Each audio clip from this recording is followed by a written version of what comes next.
waxaan u aragnaa haddii maxamed abiib lala hadlo ama loo hanjabo ama loo cagajugleeyo inay Soomaaliland ka maartay awdal xildhibaanka maxaa abiib maaha inan yar u siiro fudud la hadlayo waa nin gobolka awdal madaxa u saaran weey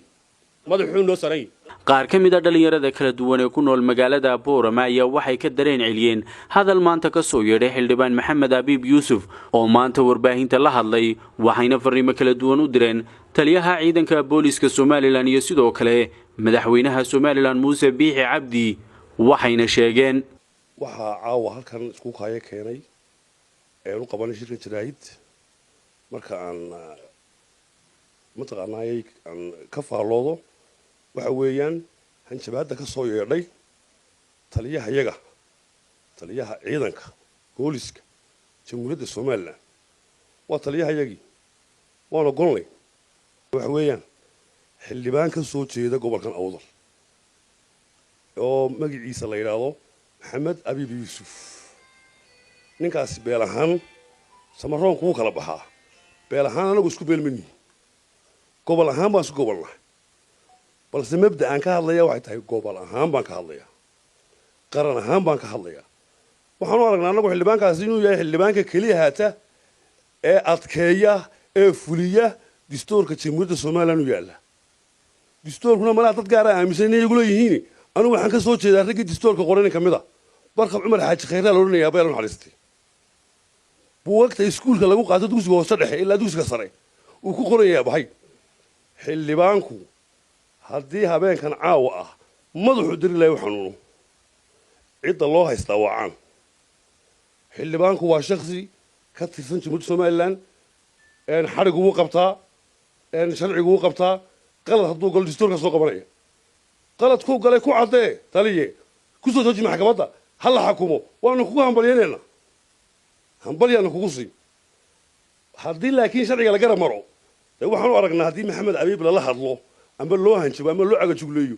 inay Soomaaliland ka maartay awdal iyaan u aragnaa haddii mar dambe hanjabaadaasi dhacdana waxaan idin ballan qaadayaa annagu qardaas baan meesha samaroonahay qardaasta beesha walaalahayo ama abtiyaashayo ama aan gacalka nahay ee beesha reesha isaqweyne la yiraahdo qardaasta kale ciisaan annagu haddii mar dambe hanjabaadaasi laga dayn waayo wallahi qardaas waan qaadanayna oo billahi waan qaadanayna oo talay waan qaadanayna hadal waxaan ku soo gabagabeynayaa mudane madaxweyne waxaan adigu hoos yimaadaan adiga iyo hoos yimaadaan kuwii ku doortay baan nahay kuwa ku dooran doonaan nahay haddana hanjabaad baan ku socotay adiga baa noogu abal gudaha hanjabaad marka madaxweyne adna waxaan ku leeyahay mudane madaxweyneygi baa tahay waanu ku jecelnahay madaxaan kugu sidanaa laabtaad noogu sawiran tahay moobilada shaashadooda taallaa dee nacayb ha nagu abuuri madaxweyne ninka dabagala la yiraahdo waa taliyaha booliska ee Soomaaliland dadka inuu sharciga iyo hoggaanka iyo nabadgelyada iyo waxa ka shaqeeya lagu talagal xildhibaanka maxaa abiib maaha inan yar u siiro fudud la hadlayo waa nin gobolka awdal madaxa u saaran weey madaxuu noo saran qaranka Soomaaliland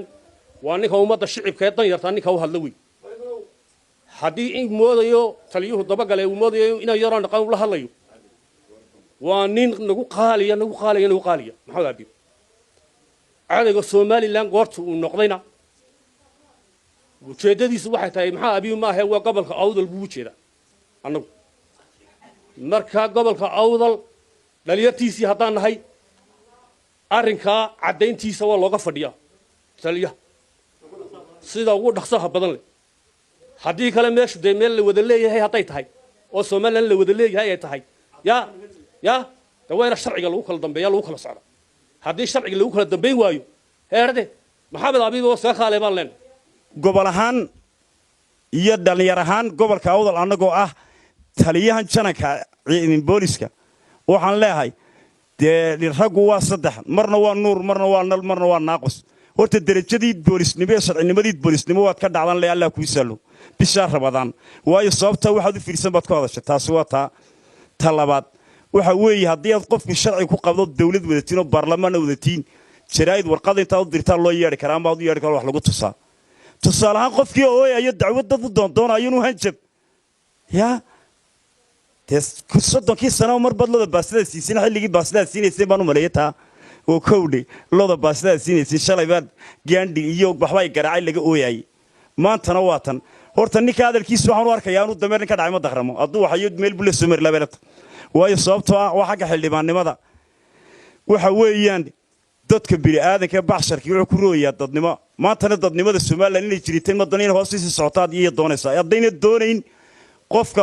ka doodaya xuquuqda bini'aadanka ee u doodaya dulmanaha ee u doodaya dadweynaha ceelka ku sii shumaya ee u doodaya baytimaalka lacagta meel ku dhacaysa ee u doodaya jiritaanka dadnimada meesha Soomaaliland halkay mari lahayd ictiraafkeega te maanta lama yiraahdeen Soomaaliland ma matashid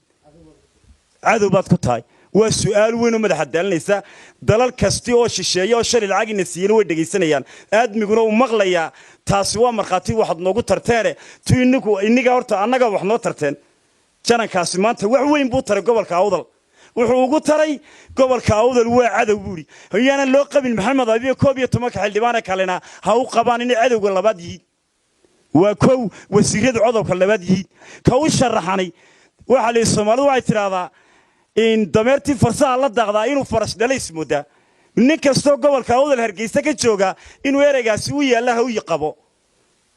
waayo walaalkii loo xiriyo soo qoyso mudane madaxweyne waxa ku leeyahay hadduu hadalkaasi dhabahayn oo jarayda adigu hadu qortay hanaad hoos loogu dhiiban hoos loogu sheegin waa inaad bari aroorta wax kale lagu dhawaaqo waa inaad mudnin wasiiradu fidiyaan wasaaradda arrimaha gudaha wasiirka beeraha wasiir kasta oo meel joogay waa inuu wax ka sheego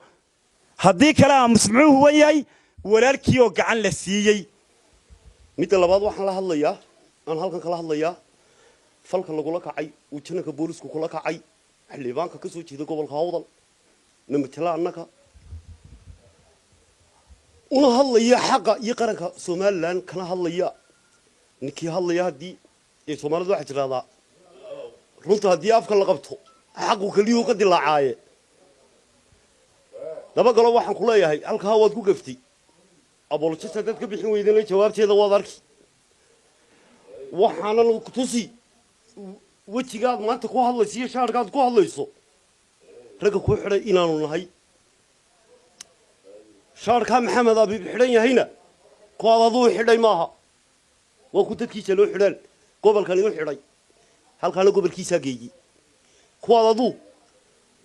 xidigahaagan kaga soo dejinaysa maaha mid labaad waxaan leeyahay Soomaaliland wardaadidan laga leeyahay diidan laga leeyahay wanaag waa inuu dadka deeqo waxaan leeyahay mudan madaxweyne abolojista dadka bixin weydiin dee warkiinu u cadi annaguna waan iskugu noqonaynaa horta Soomaaliland hadday noqoto maroodi mana maydho loomana maydho ayay noqotaan manaya Soomaaliland ninka dee in Abiy kule waa cadawgiisii sadiiqayga garan mayno algu maqanyay mala waa kuwa mootane laakiin xildhibaanka Soomaaliland gaar ahaan gobolka Awdal ka soo jeeda xildhibaanka dadka xaqooda iyo xuquuqdooda u dooda ya ninka ku sheegay maanta cadawgii Soomaaliland dee isaga sheegi wuxuu ka wado isaga ayaa sheegi taliyahana waxaan leenahay taliyaha daba galo waxaan leenahay ninkani waa nin gobolka Awdal ka soo jeeda dadkii soo doortay baan nahay ya dadkii soo doortay baan nahay adeer meena yaro ciyaalo suuqa oo du hanjabas meeshan oo maqaaxi aad leedahay meena meel qaran meena hayn oo ummadda u shaqaysa meeshan ma iiman kartid aad ku leedahay maxay tahay horta maqaaxiba aad had leedahay mise waa meel sharciga ku dhisan iyo qaranka iyo dastuurka Soomaaliland meel oo ka shaqeeya midda kale in Abiy de shaar leeg halkaas ugu xidhaaso adaa xidhan lahaa adiga yaa shaar ka weyn adaa xidhan baan ku leeyahay taliye caawa laga bilaabana in Abiy baday maanta tii Ilaahay ay hesho ninka aanu daba joognaa adiga